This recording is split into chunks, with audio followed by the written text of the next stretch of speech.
भगवान के परायण होने से तो इंद्रियां वश में होकर रस बुद्धि निवृत्त हो ही जाएंगी, पर भगवान के परायण ना होने से क्या होता है, इस पर आगे के 2 श्लोक कहते हैं।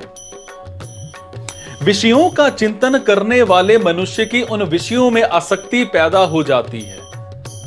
आसक्ति से कामना पैदा होती है और कामना से बाधा लगने या पैदा होती है, और क्रोध होने पर स्मृति भ्रष्ट हो जाती है। स्मृति भ्रष्ट होने पर, बुद्धि का नाश होने पर मनुष्य का पतन हो जाता है। भगवान के परायण ना होने से, भगवान का चिंतन ना होने से विषयों का ही चिंतन होता है।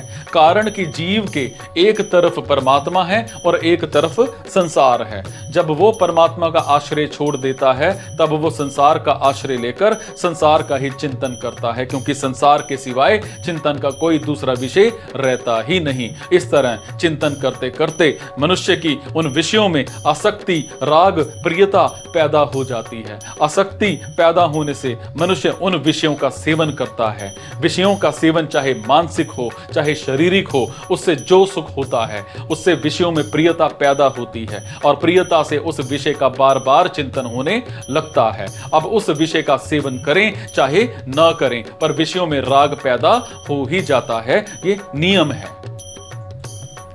विषयों में राग पैदा होने पर उन विषयों को, भोगों को प्राप्त करने की कामना पैदा हो जाती है कि वो भोग, वो वस्तुएं मेरे को मिलें।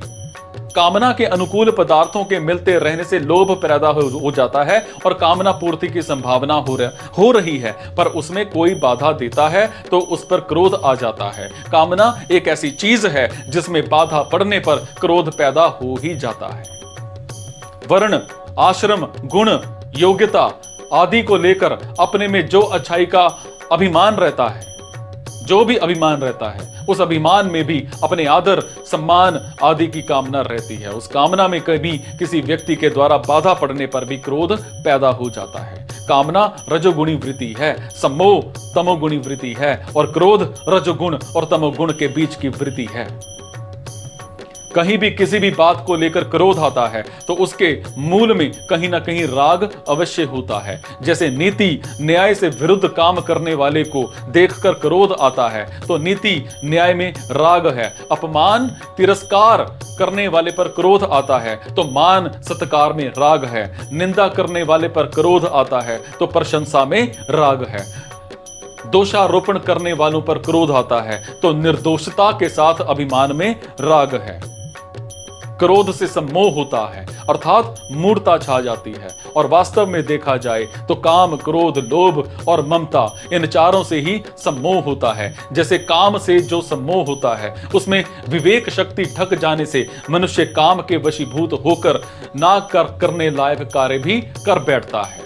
क्रोध से जो सम्मोह होता है उसमें मनुष्य अपने मित्रों, अपने पूज्य जनों को भी उल्टी सीधी बातें कह बैठता है और ना करने लायक बर्ताव भी कर बैठता है। लोभ से जो सम्मोह होता है उसमें मनुष्य को सत्य, असत्य, धर्म, अधर्म आदि का विचार नहीं रहता और वो कपट करके लोगों को ठग लेता है।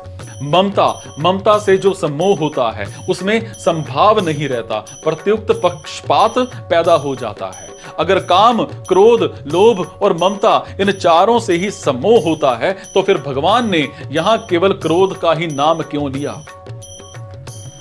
इसमें गहराई से देखा जाए तो काम, लोभ और ममता, इनमें तो अपने सुख भोग और स्वार्थ की वृत्ति जो है वो जागृत रहती है, पर क्रोध में दूसरों का अनिष्ट करने की वृत्ति जागृत रहती है। अतः क्रोध से जो सम्मोह होता है वो काम, लोभ और ममता से पैदा हुए सम्मोह से भी भयंकर होता है। इस दृष्टि से भगवान ने यहां केवल क्रोध से ही सम्मोह होना बताया है। मूढ़ता छा जाने से स्मृति नष्ट हो जाती है, अर्थात शास्त्रों से, सद्विचारों से जो निश्चय किया था कि अपने को ऐसा काम करना है, ऐसा साधन करना है, अपना उद्धार करना है, उसकी स्मृति नष्ट हो जाती है, उसकी याद नहीं रहती।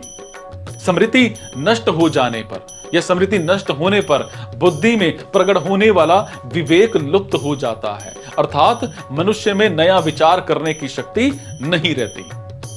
यहां विषयों का ध्यान करने मात्र से राग, राग से काम, काम से क्रोध, क्रोध से समोह, समोह से स्मृति नाश और स्मृति नाश से बुद्धि नाश और बुद्धि नाश से पतन, ये जो क्रम बताया है इसका विवेचन करने में तो देरी लगती है, पर इन सभी वृत्तियों के पैदा होने में और उससे मनुष्य का पतन होने में देरी नहीं लगती। बिजली के करंट की तरह ये सभी वृत्तियां तत्काल पैदा होकर मनुष्य का पतन करा देती हैं।